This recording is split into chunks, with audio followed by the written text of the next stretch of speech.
nani confused. Mmeshindwa kudecide nini mnataka. Mnasema celebs wanapenda uongo na nyinde ukimbia kununua hizo kata. Nani confused. Sijai understand ile wave new fata. Wakishoa Oza. We shaikuwa confused na maisha. Unasemanga hakuna mapenzi na pili leo. Are nayo nimeremewa kabisa, very confused. Modu mage kita menda ga dagitari toto. No korobi kana wena wa moto. Nimeamka asubuhi nimetumiwa video fulani nimeona imeshutiwa saa 8 ya usiku. Juzi nimewapea feedback nikawaambia nimeachana na mapenzi yetu na Triza. Leo asubuhi nimepata usiku wali apologize hadi amepost video. Kashindo sasa tena niwaambie tena tumerudiana.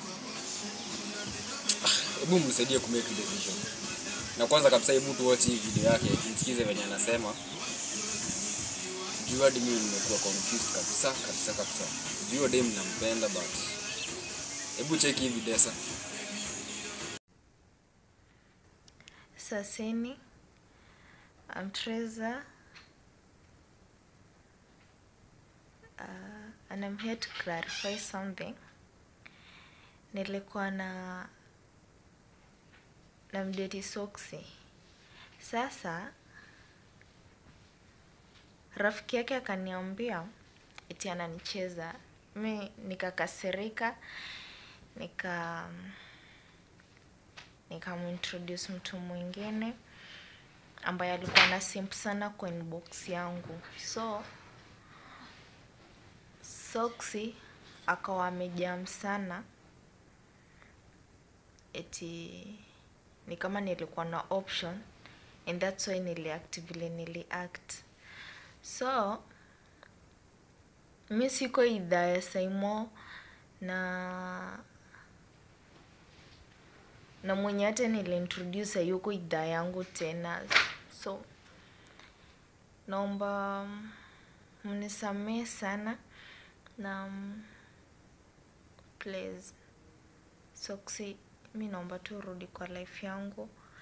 Nakupenda sana na sitaki kukulose. Umekuanga tu mzuri kwangu, hatujagombananga. I don't see the need of us kukosana. Sioni.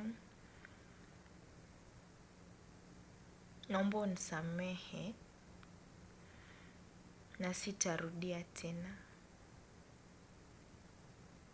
Yeah, for sure sitarudia. Nita behave na nita make sure sitakuoffend tena. I'm so sorry.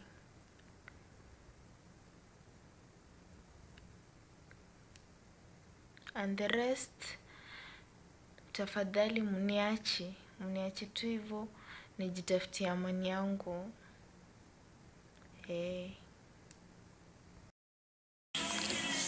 We hata nyinyi mmeona huyo dem ameongea na design nyingine so emotional.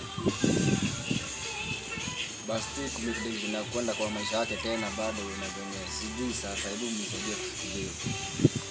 Wewe nilikuwa nimeshaanza kurewa jua dem nampenda vibaya sana. Sasa leo hadi nakunywa maziwa hizi. Maziwa peke yake. Bado nikimeditate na hiyo story. Nione venye. But before I make a decision, nataka mnisaidie. Saimo. Ni fala sana. Ulikuwa umefurahia hadi break up, sasa umetokwa. Sengine kuwa mwanaume. Kuna jamaa fulani anaona anajiita sijui Benze. Bro, chocha mingi wachana naye. But before I make any decision, mnisaidie kufikiria hapo kwa comments. Na muone time poa till we meet again. Hopefully tutaongea sasa kama watu chini ya maji. Sasa tuanze kuposti ma social media na kila kitu. Tuongee inbox juu atu asijaipata hiyo confidence ya kumuongelesha. Thank you everybody. So, turudi kazi, tumemaliza hiyo story hivyo. Till next time. Nawapenda.